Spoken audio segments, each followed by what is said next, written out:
ونستغفره ونؤمن به ونتوكل عليه ونعوذ بالله من شرور أنفسنا ومن سيئات أعمالنا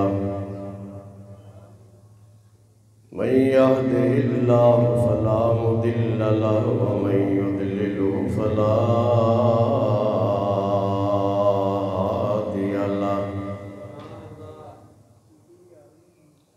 ونشهد أن لا إله إلا الله وحده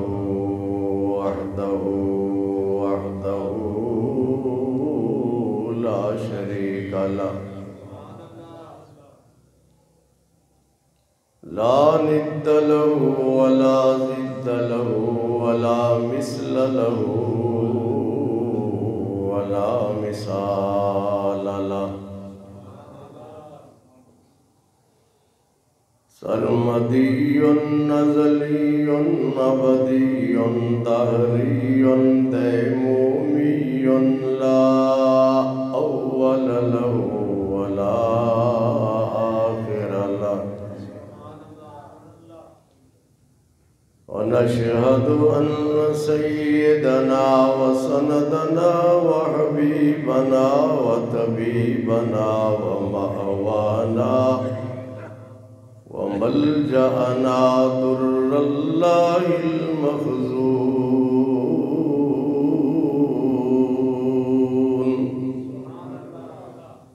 سر الله المكنون نور الأفئدة والعيون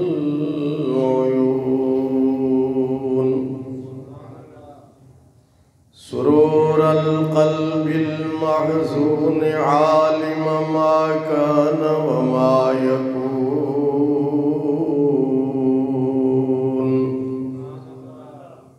سيدنا ومولانا محمدا عبده ورسوله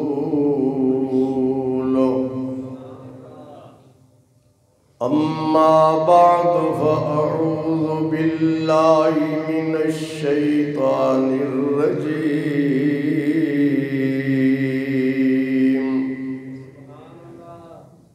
بسم الله الرحمن الرحيم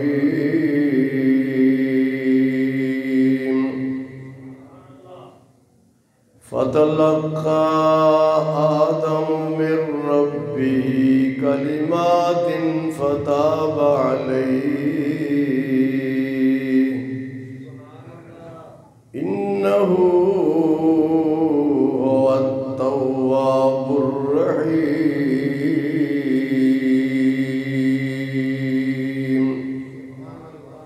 صدق الله مولانا العظيم وبلغنا رسوله النبي الأمين الكريم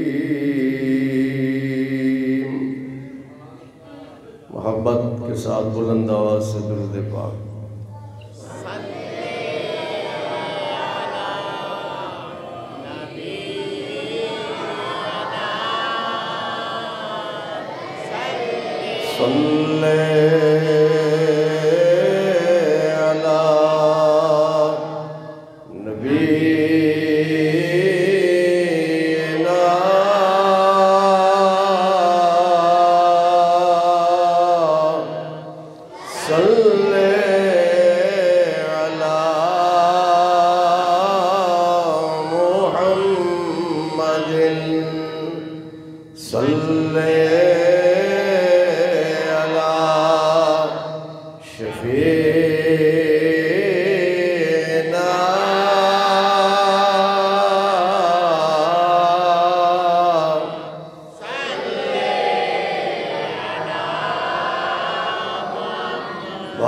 العلا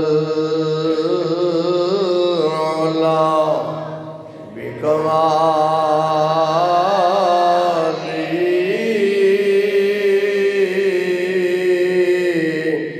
کشف الدجا بجمالی حسنت جمیع خصالی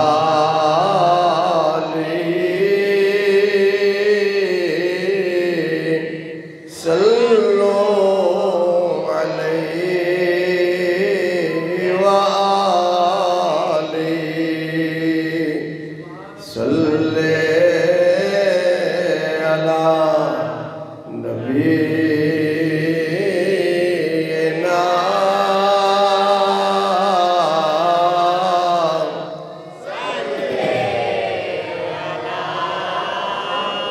خسف القمر بجمالی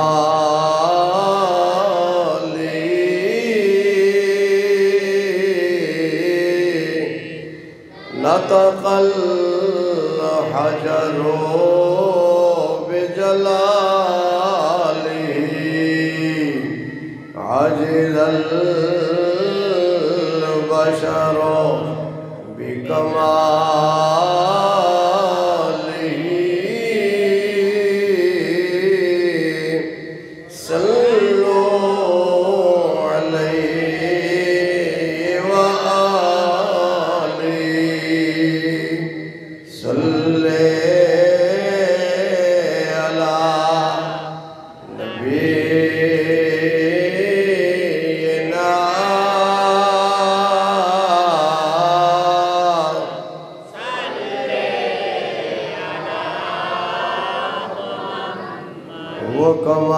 وکمال حسن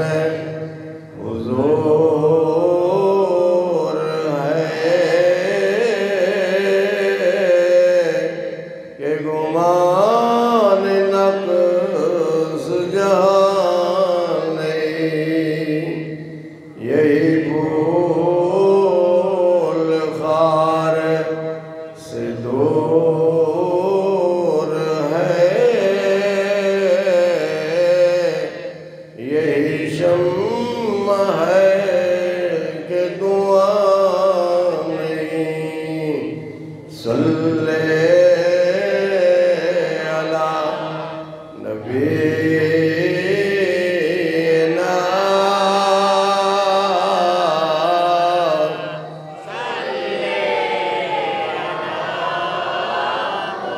کرمت اہل دول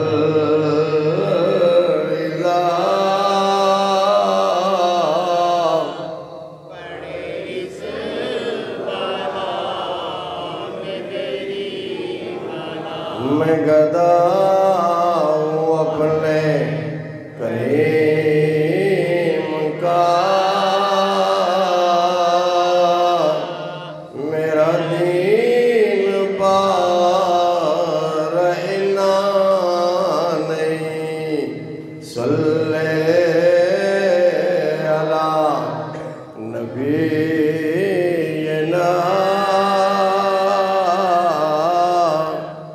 صلی علی محمد صلی علی شفیعنا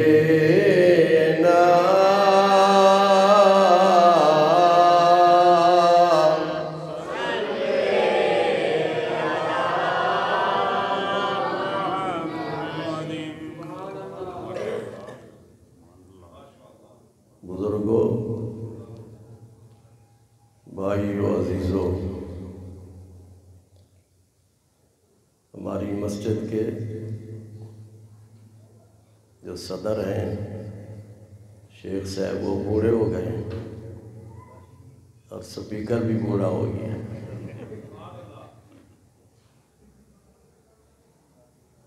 اکمل آج یا کل اس کو لے آنا، سارا ہمارا سسٹم ٹھیک کر دیں، ٹھیک ہے؟ جانتا ہے وہ اوپر والے نہیں چلتے 2-3 دن سے۔ خطاب کا موضوع ہے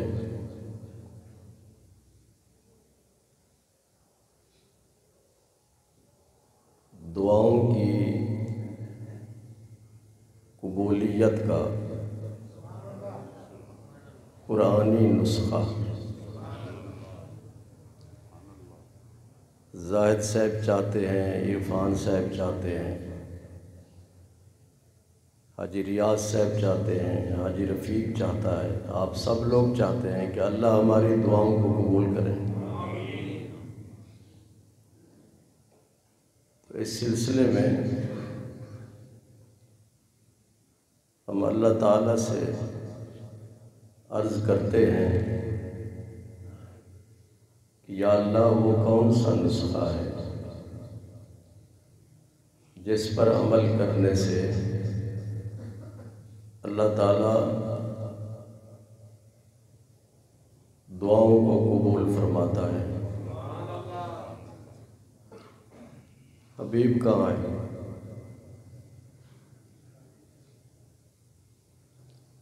شب برات گزری ہے،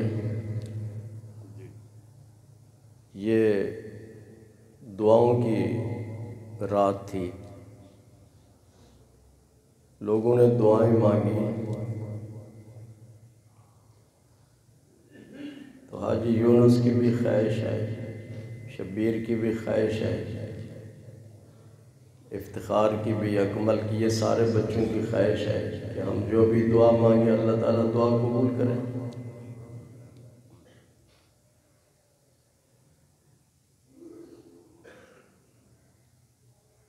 اس سلسلے میں قرآن پاک کی آیت تلاوت کی گئی ہے۔ رب ذوالجلال نے ارشاد فرمایا فَتَلَقَّى آدَمُ مِن رَّبِّهِ كَلِمَاتٍ فَتَابَ عَلَيْهِ۔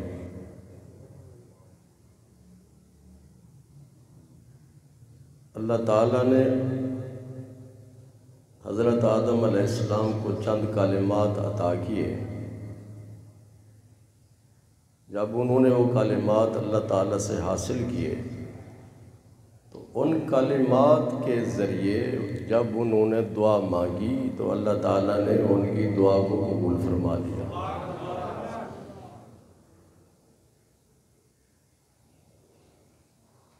وہ کون سے کلمات ہیں اور ان کی توبہ کی بیک گراؤنڈ پس منظر کیا ہے؟ جب آدم علیہ السلام کو پیدا کیا گیا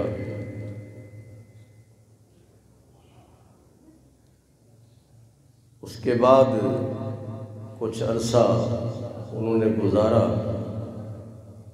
تو اللہ تبارک و تعالیٰ نے انہیں اور ان کی اہلیہ کو جنت میں بھیج دیا۔ کافی عرصہ تک وہ جنت میں رہے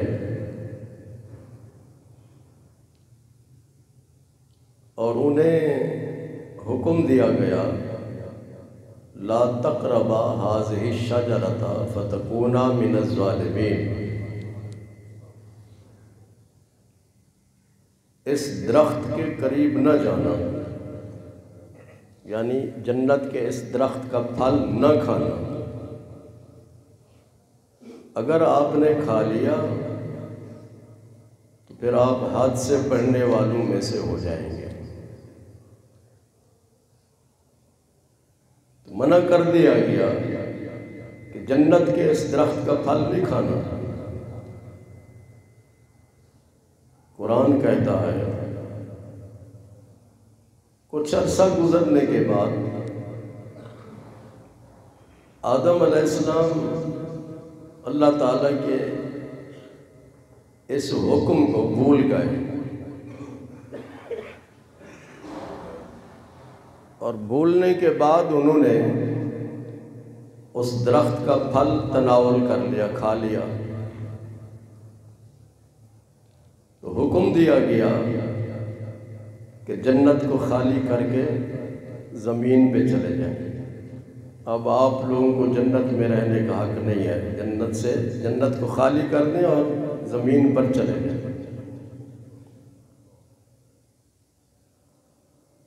آدم علیہ السلام اور حضرت حوا علیہ السلام جب زمین پہ آئے تو آدم علیہ السلام اس قدر روئے کہ کتابوں میں لکھتے ہیں حتیٰ سالت الاوادی والعیون، ان کے آنسو سے وادیاں جاری ہو گئی، اتنے زیادہ آنسو تھے۔ اور آپ کہاں اترے؟ کہاں پہ آپ کا نزول ہوا جب زمین پہ آئے؟ سری لنکا۔ کہاں؟ حضرت آدم علیہ السلام کا وہاں نزول ہوا۔ سری لنکا کے ایک پہاڑ پہ آپ کا نزول ہوا، اترے، اور اس پہاڑ پر آپ کے مبارک قدموں کے نشان آج بھی موجود ہیں۔ لوگ جاتے ہیں ان قدموں کی زیارت کے لیے۔ میں 4 سال وہاں رہا، لیکن میں وہاں نہیں جا سکا کیونکہ چڑھائی زیادہ تھی۔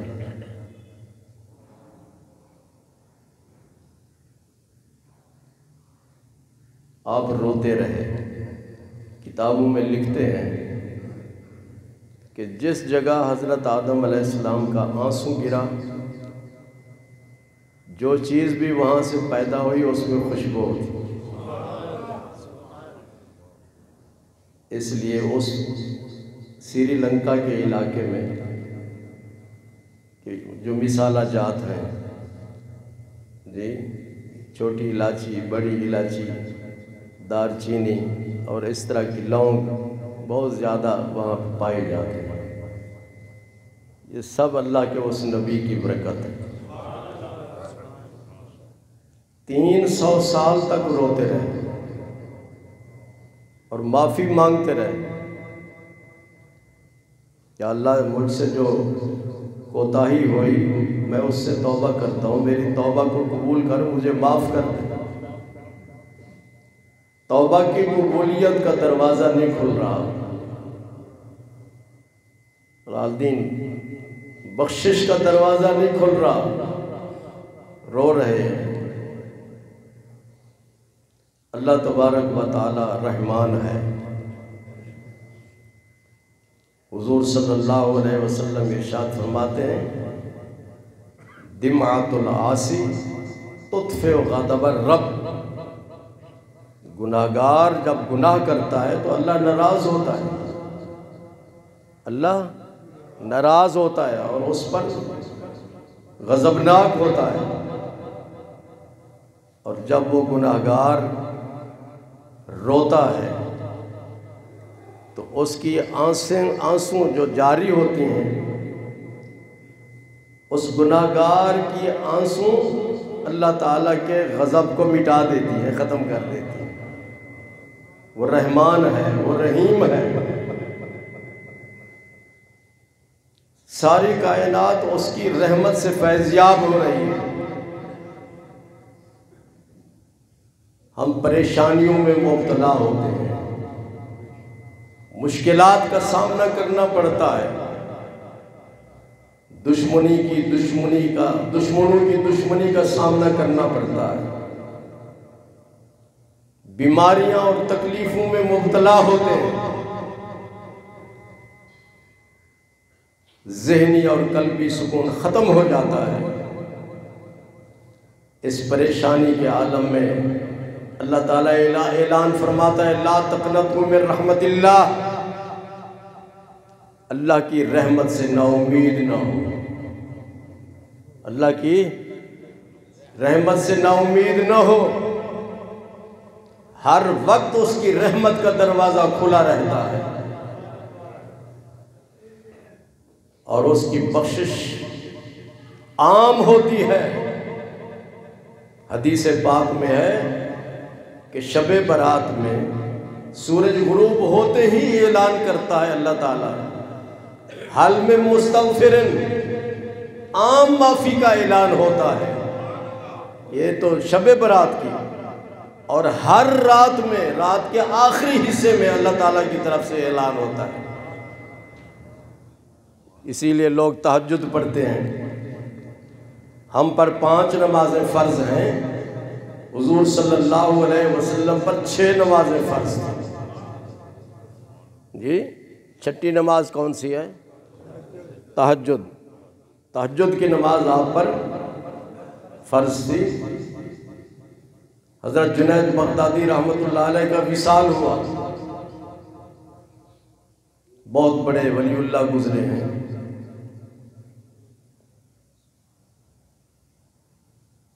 آپ سے کسی نے پوچھا، آپ ارشاد فرماتے ہیں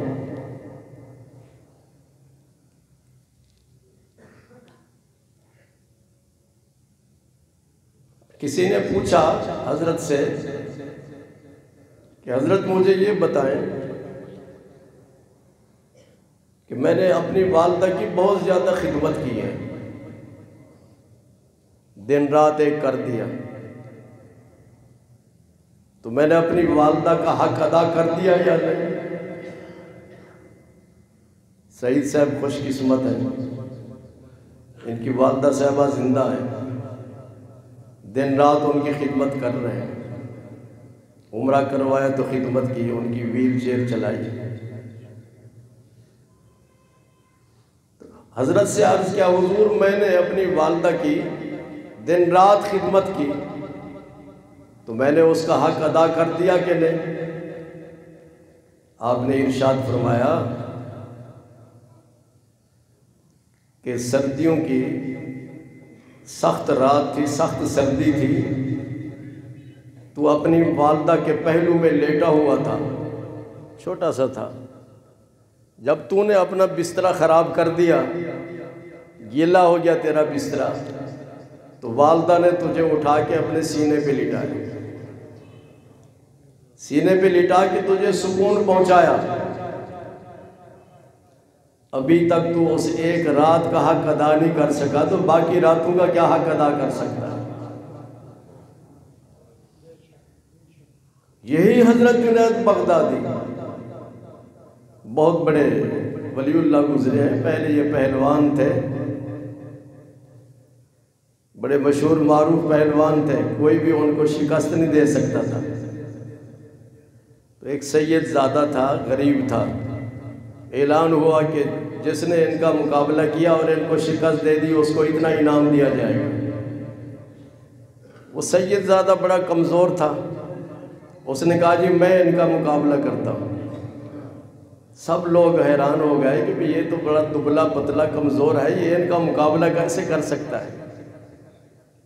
تو جب وہ ان کے سامنے آئے تو ان کے کان میں انہوں نے کہا میں آل رسول ہوں، میں سید زادہ ہوں، حضور صلی اللہ علیہ وسلم کی اولاد سے ہوں، اور میں غریب ہوں، میرے وسائل نہیں ہیں، اگر تم مجھ سے شکست کھا گئے تو مجھے کچھ نہ کچھ پیسے مل جائیں گے۔ حضرت نے جنید بغدادی کہنے کہ کوئی بات نہیں، میں اگرچہ دنیا کا مانا ہوا پہلوان ہوں، کسی نے آج تک مجھے شکست نہیں دی، تم آل رسول کا واسطہ دے رہے تو فکر نہ کریں آپ۔ جو ہی جوڑ ہوا آپس میں، حضرت جنید بغدادی جو ہے وہ پیٹھ کے بل گر گئے اور وہ ان کے سینے میں بیٹھ گیا، تو کامیاب ہو گیا، اس کو انعام مل گیا۔ اس نیکی کی وجہ سے، آل رسول کا ادب کرنے کی وجہ سے ان کو یہ مقام ملا کہ دنیا ولایت میں ولی اللہ بن گئے۔ اور حضرت داتا گنج بخش رحمۃ اللہ علیہ کے جو شیخ ہیں، جو ان کے پیر ہیں، پیروں کے پیر ہیں، یہ حضرت جنید بغدادی رحمۃ اللہ علیہ،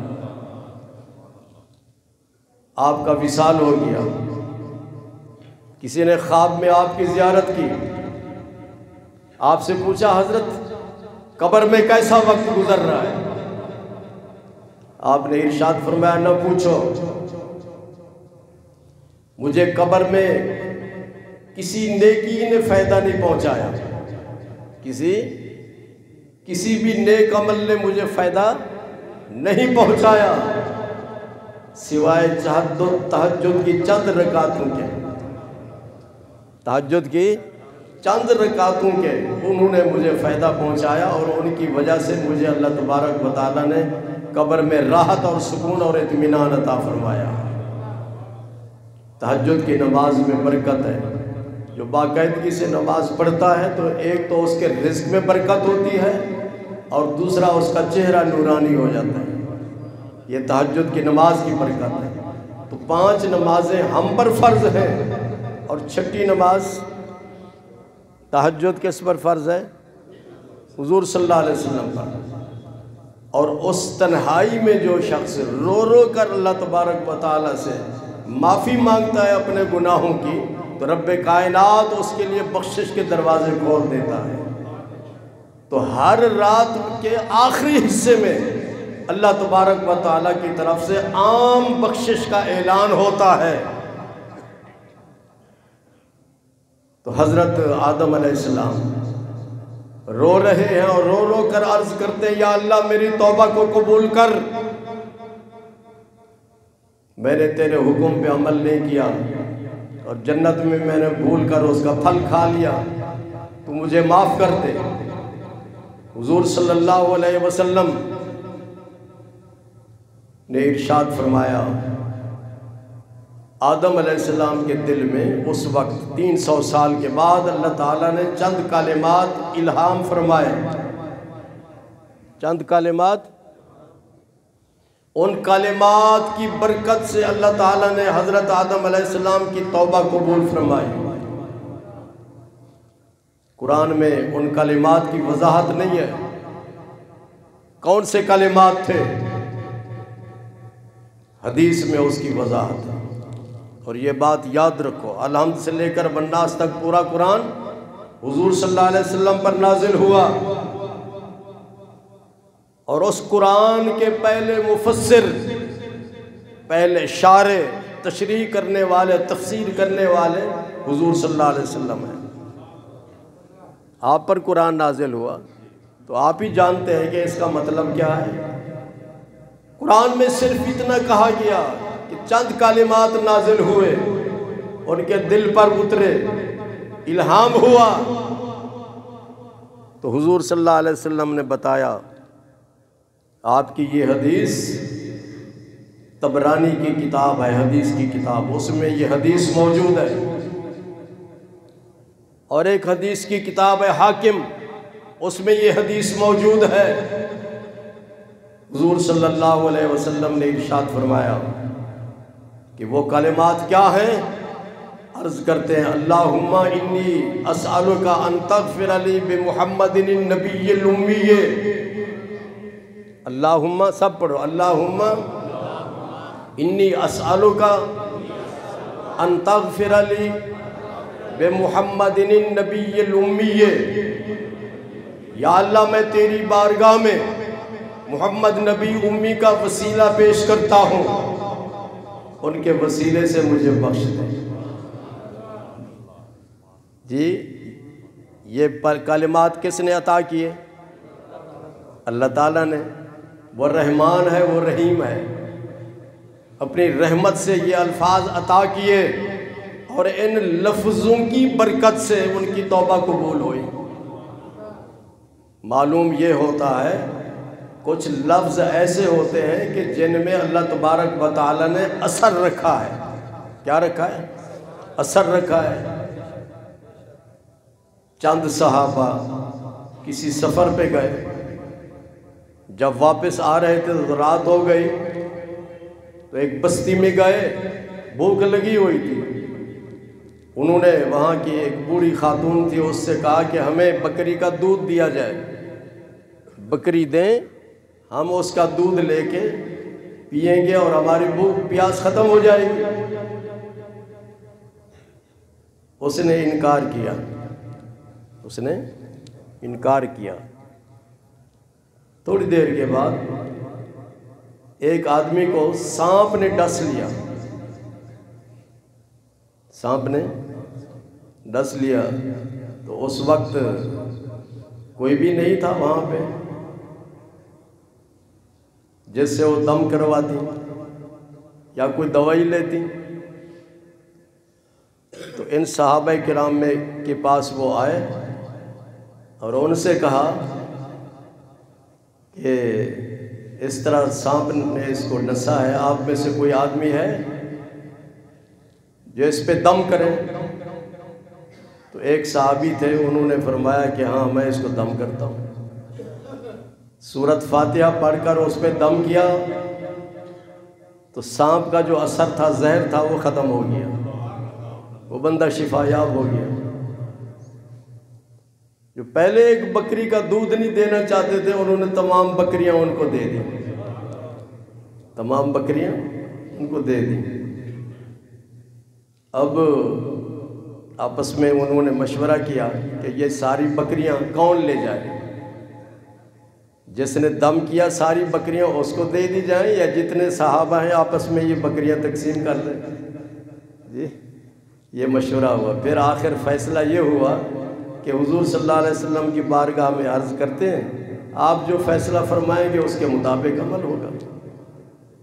تو حضور صلی اللہ علیہ وسلم سے عرض کیا کہ یا رسول اللہ صلی اللہ علیہ وسلم، یہ سارا ماجرا ہے، سانپ نے اس کو ڈس لیا، میں نے دم کیا، اب ساری بکریاں مجھے ملیں گی یا ہم تقسیم کریں گے؟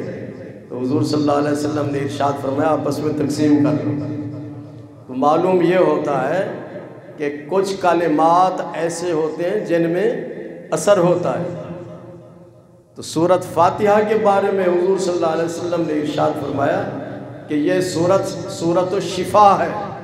کیا ہے؟ اس میں ہر بیماری کے لیے شفا اور علاج موجود ہے۔ تو جتنے بھی بزرگان دین ہیں وہ قرآن پاک کی آیات سے علاج کرتے ہیں۔ اسی طرح اگر کسی پہ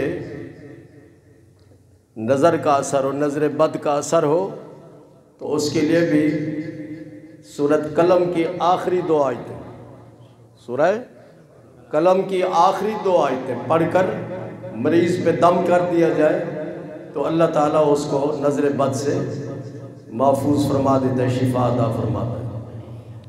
تو حضرت آدم علیہ السلام کو یہ چند کلمات عطا کیے، جب انہوں نے ان کلمات کے ذریعے دعا مانگی تو اللہ تعالیٰ نے ان کی دعاؤں کو قبول کر لیا۔ 300 سال کے بعد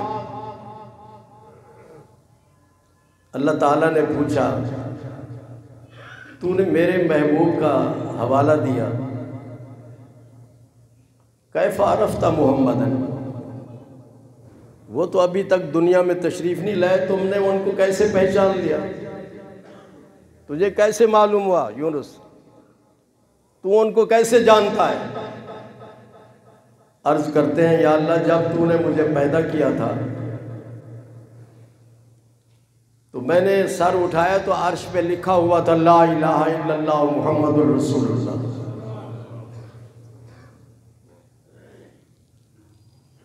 لا الہ الا اللہ موسیٰ کلیم اللہ نہیں، لا الہ الا اللہ ابراہیم خلیل اللہ نہیں، لا الہ الا اللہ عیسیٰ روح اللہ نہیں، لا الہ الا اللہ محمد الرسول اللہ لکھا ہوا تھا۔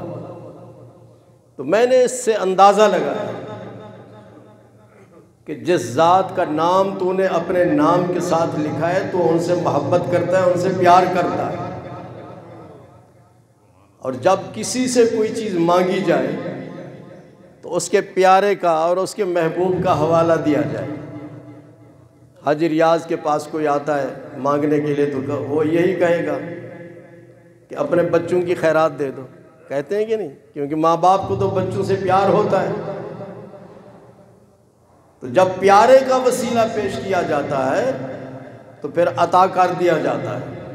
تو اللہ تعالیٰ نے ارشاد فرمایا یقیناً وہ میرے محبوب ہیں، وہ میرے حضور صلی اللہ علیہ وسلم تشریف فرما تھے، صحابہ ذکر کر رہے تھے نبیوں کا کہ وہ کوئی کلیم اللہ تھا، کوئی مسیح اپنا حبیب اللہ، کوئی خلیل اللہ، کوئی صفی اللہ، تو حضور صلی اللہ علیہ وسلم نے ارشاد فرمایا میں مانتا ہوں کہ حضرت آدم صفی اللہ، حضرت عیسیٰ روح اللہ، حضرت موسیٰ کلیم اللہ، حضرت ابراہیم خلیل اللہ، تجھے معلوم ہونا چاہیے جو تمہارا نبی ہے وہ حبیب اللہ ہے۔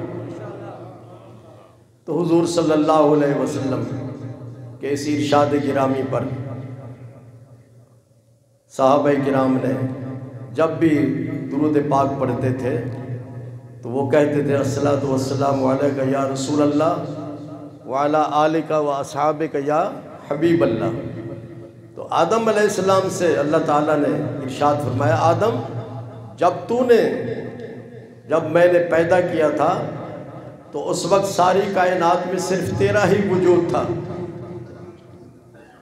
اور میں نے اپنے محبوب کے نور پاک کو ساری کائنات سے پہلے پیدا کیا تھا، اور اگر وہ نہ ہوتے تو نہ میں آسمان کو پیدا کرتا، نہ زمین کو پیدا کرتا، کائنات کی کسی چیز کو بھی میں پیدا نہ کرتا۔ تو رحمت عالم نور مجسم صلی اللہ علیہ وسلم کے نام پاک کی برکت سے اللہ تعالیٰ نے آدم علیہ السلام کی توبہ کو قبول کیا اور ان کو بخش دیا۔ تو معلوم یہ ہوا اگر ہم چاہتے ہیں کہ اللہ ہماری گناہوں کو معاف فرمائے، ہماری مشکلوں کو آسان فرمائے، ہماری تکالیف کو دور فرما دے، تو اپنی دعاؤں میں حضور صلی اللہ علیہ وسلم کا وسیلہ پیش کریں تو رب کائنات ہم سب کی دعاؤں کو قبول فرما لے گا۔ ایک تو قبولیت کا یہ نسخہ ہے کہ سرکار کا نام کے وسیلے سے، اور دوسرا نسخہ وہ حضور صلی اللہ علیہ وسلم نے بیان کیا حدیث پاک میں۔ یہ نسخہ تو وہ ہے جو قرآن میں اللہ نے بیان کیا، اور ایک نسخہ وہ ہے جو حضور صلی اللہ علیہ وسلم نے بیان فرمایا۔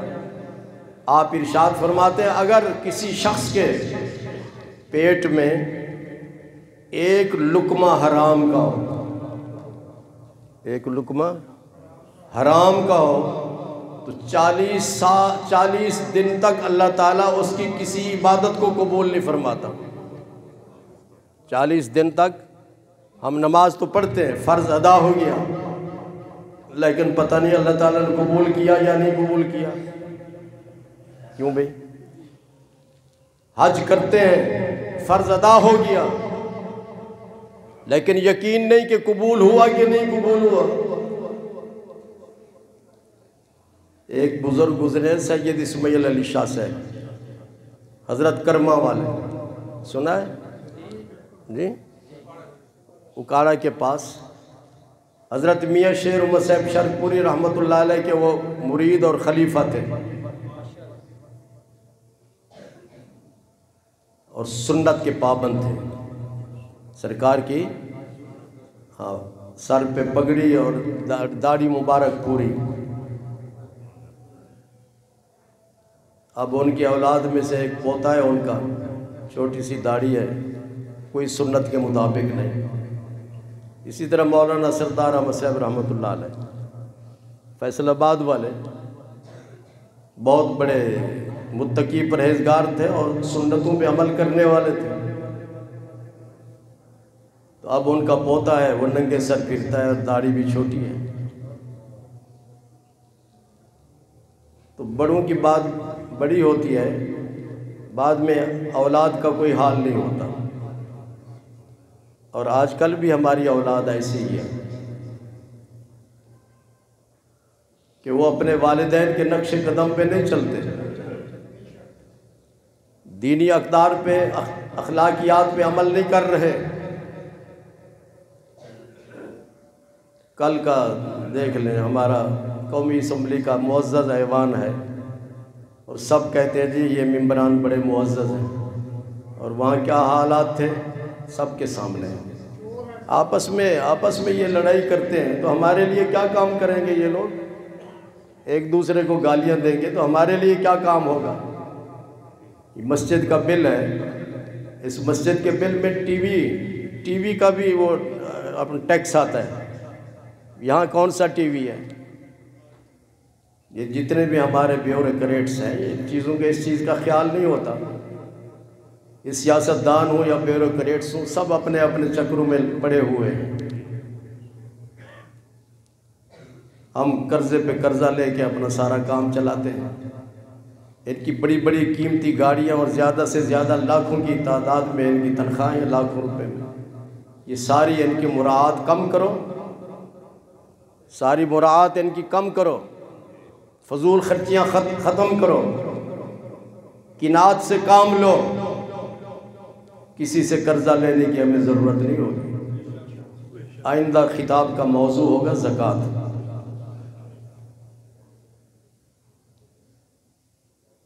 درود پاک پڑھیں۔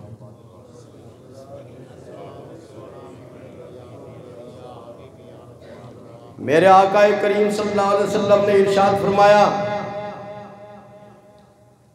میں پیر صاحب کی بات کر رہا تھا، سید اسماعیل علی شاہ صاحب، ایک کتاب ہے خزینہ کرم،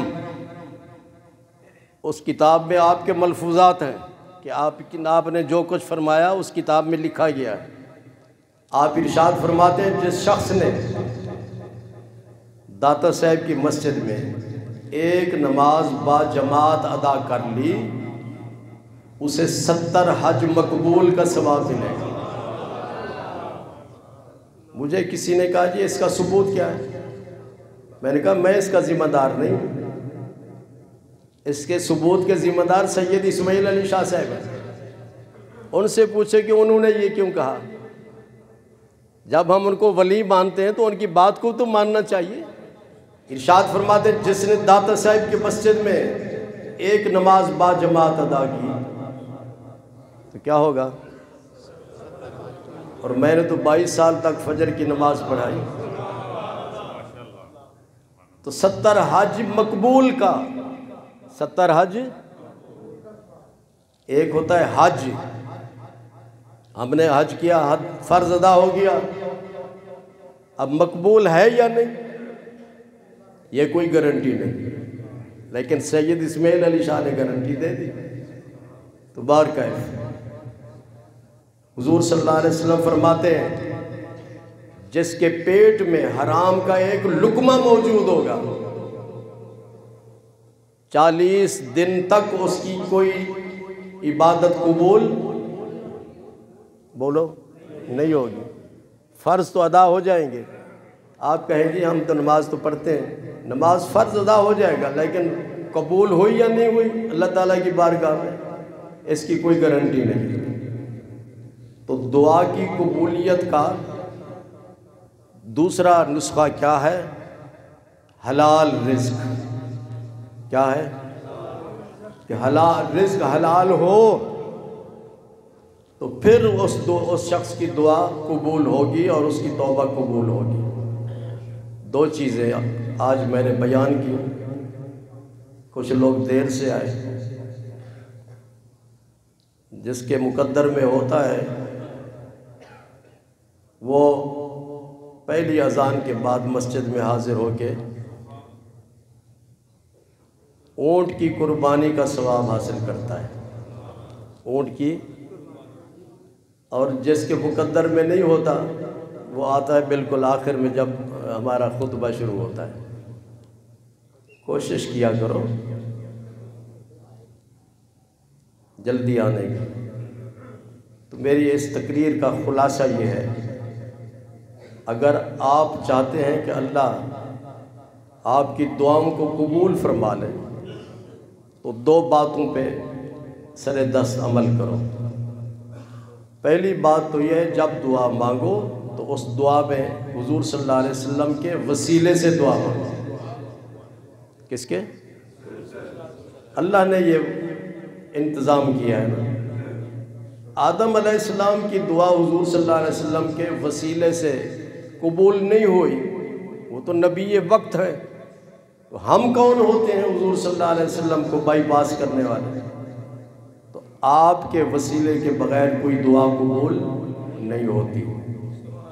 دوسری بات، رزق حلال کے بغیر بھی دعا قبول نہیں ہوتی۔ اللہ تعالی ہمیں توفیق عطا فرمائے۔